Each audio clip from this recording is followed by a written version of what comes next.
5 വർഷം മുൻപ് 2020 കോവിഡ് സമയം എല്ലാ ആസ്പിറൻസും അവരുടെ UPSC കോച്ചിങ്ങിൻ്റെ കാര്യത്തിൽ എന്താകുമെന്നറിയാതെ തിരികെ വീട്ടിലേക്ക് പോകുന്നു.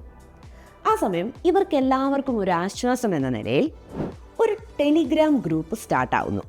ആ ടെലിഗ്രാം ഗ്രൂപ്പിൽ കുറച്ച് പേരൊക്കെ ചേർന്ന് കുറച്ച് ക്വസ്റ്റ്യൻസ് ഒക്കെ ഇടുന്നു. അതൊക്കെ എങ്ങനെ സോൾവ് ചെയ്യണമെന്നുള്ള കാര്യങ്ങളൊക്കെ എഴുതിയിടുന്നു. ആദ്യം 10 പേരുണ്ടായിരുന്ന ഗ്രൂപ്പ് പിന്നീട് 20 ആകുന്നു, 30 ആകുന്നു, 100 ആകുന്നു. ഒരാഴ്ച കൊണ്ട് അവർ 1000 പേർ കടക്കുന്നു. ഇവരെല്ലാം കൂടെ ചേർന്നിട്ട് ഒരു കുഞ്ഞ് അക്കാഡമിക് പ്രോഗ്രാം സ്റ്റാർട്ട് ചെയ്യുന്നു. ഈ അക്കാഡമിക് പ്രോഗ്രാമിലൂടെ ആദ്യത്തെ വർഷം തന്നെ ഇവർ 11 ടോപ്പേഴ്സിനെ ക്രിയേറ്റ് ചെയ്യുന്നു.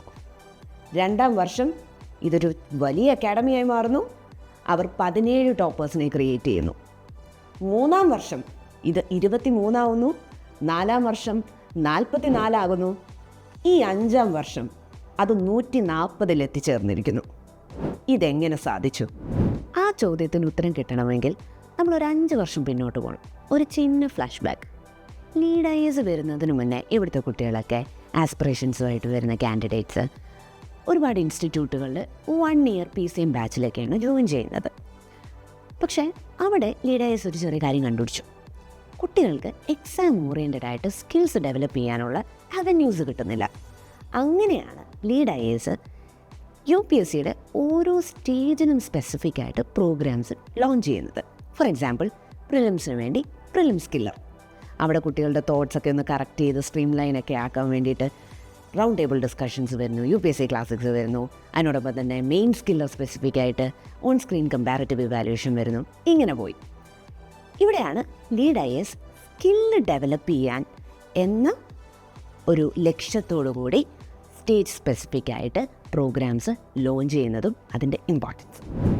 ലീഡ് IASൻ്റെ 1 ഇയർ ക്ലാസ് റൂം പ്രോഗ്രാം ആയിട്ടുള്ള പ്രൈമിനെ പോലെ തന്നെ ഈക്വലി ഇമ്പോർട്ടൻ്റ് ആണ് ലീഡ് IASൻ്റെ prelim skiller, main skiller, interview boot camp, because all of them are class room oriented programs. പ്രൈമിൻ്റെ കാര്യം പറയുമ്പോൾ ഏറ്റവും എടുത്തു പറയേണ്ടത് ഈ വർഷത്തെ കേരള റിസൾട്ടിലെ ഏറ്റവും തിളക്കമാർന്ന 3 റിസൾട്ടുകളാണ്. ഒന്ന് ഹേമയുടേത്. ഹേമ ഏറ്റവും യങ്ങസ്റ്റ് ആയിട്ടുള്ള ഒരു സിവിൽ സർവീസ് ഓഫീസറായി മാറിയിരിക്കുകയാണ് ഈ വർഷത്തെ റിസൾട്ടോട് കൂടി. And she did it in her first attempt. And secondly, ഏറ്റവും പാടുള്ള, ഏറ്റവും റെയറായിട്ട് അങ്ങനെ അധികം ആരും എടുക്കാത്തൊരു ഓപ്ഷനിലെടുത്ത് എക്കണോമിക്സ് എടുത്ത് റാങ്ക് ലിസ്റ്റിൽ കയറിയ ഒരു വ്യക്തിയാണ് നമ്മുടെ നെസ്രിൻ.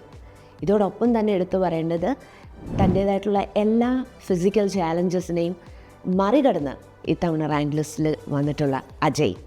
നമ്മുടെ കേരള റിസൾട്ട്സിലെ ഏറ്റവും തിളക്കമാർന്ന 3 റിസൾട്ടുകളാണ് ഞാനിപ്പോൾ പറഞ്ഞിട്ടുള്ളത്. ഇനി മെയിൻ സ്കില്ലറിനും ഉണ്ട് ഇതുപോലെയുള്ള സ്പെക്ടാക്കുലർ റിസൾട്ട്സ്. മെയിൻ സ്കില്ലറിൽ പാർട്ടിസിപ്പൻസ് ആയിരുന്ന എവറി 3rd ആസ്പിറൻറ്റും എബവ് 400 ആണ് GSൽ സ്കോർ ചെയ്തിട്ടുള്ളത്. ആൻഡ് ഇതിൽ പ്രത്യേകിച്ച് എടുത്ത് പറയേണ്ടത് റീനുവിൻ്റെ സ്കോറാണ്. നാഷണൽ ലെവലിൽ തന്നെ one of the highest 430. And ഇത് ഈ വർഷത്തെ മാത്രം സ്പെഷ്യാലിറ്റി അല്ല. ഈവൻ ലാസ്റ്റ് ഇയർ 440 സ്കോർ ചെയ്ത് നെവിനുണ്ട്, വിഷ്ണു ഉണ്ട്. ഇവരൊക്കെ നമ്മുടെ മെയിൻ സ്കില്ലറിൻ്റെ പ്രോഡക്റ്റ്സാണ്. നമ്മൾ ഈ പ്രൈമിലും മെയിൻ സ്കില്ലറിലും ഒക്കെ ഫോളോ ചെയ്തിരുന്ന ഒരു ലേണിംഗ് എക്കോസിസ്റ്റം അപ്രോച്ച് തന്നെയാണ് ഇൻ്റർവ്യൂ ബൂട്ട് ക്യാമ്പിലും ഫോളോ ചെയ്തത്. ഇന്ത്യയിൽ മറ്റെങ്ങും അങ്ങനെ കണ്ടുപരിചയമില്ലാത്ത, ഈവൻ ഡൽഹിയിൽ പോലും കൺവെൻഷണൽ മോക്ക് ഇൻ്റർവ്യൂസ് ഫോളോ ചെയ്തിരുന്ന ഒരു സമയത്താണ് ഇന്നോവേറ്റീവായിട്ടുള്ള ഒരുപാട് അക്കാഡമിക് ഡെലിവറബിൾസ് ഇൻ്റർവ്യൂ ബൂട്ട് ക്യാമ്പിലേക്ക് ലീഡ് IAS കൊണ്ടുവരുന്നത്. അത് ജസ്റ്റ് മോക്ക് ഇൻ്റർവ്യൂസ് മാത്രമല്ല, അവിടെ വളരെ ഫേമസ് ആയിട്ടുള്ള ഒരുപാട് അക്സെപ്റ്റൻസ് കിട്ടിയ ഗ്രൂപ്പ് ഡിസ്കഷൻസ് ഉണ്ട്, തിമാറ്റിക് ഗ്രൂപ്പ് ഡിസ്കഷൻസ് ഉണ്ട്, തിമാറ്റിക് 1-on-1s ഉണ്ട്. And it is so special because ആസ്പിറൻസിൻ്റെ ഡിമാൻഡ്സ് അനുസരിച്ച്, അവരുടെ അക്കാഡമിക് ബാക്ക്ഗ്രൗണ്ട് അനുസരിച്ച്, അവരുടെ പ്രൊഫഷണൽ ബാക്ക്ഗ്രൗണ്ട് അനുസരിച്ച്, അവർ വരുന്ന സ്റ്റേറ്റ് അനുസരിച്ചാണ് ആ തിമാറ്റിക് 1-on-1s ഒക്കെ അറേഞ്ച് ചെയ്തിരുന്നത്. ഈവൻ കമ്മ്യൂണിക്കേഷൻ ട്രെയിനിങ് വരെ നമ്മൾ പ്രൊവൈഡ് ചെയ്തിട്ടുണ്ടായിരുന്നു. അതുകൊണ്ട് തന്നെയാണ് അമ്പരിപ്പിക്കുന്ന റിസൾട്ട് അവിടെ നിന്ന് നമുക്ക് കിട്ടാൻ സാധിച്ചത്. ഇത് ലീഡ് IASൻ്റെ കഥയാണ്.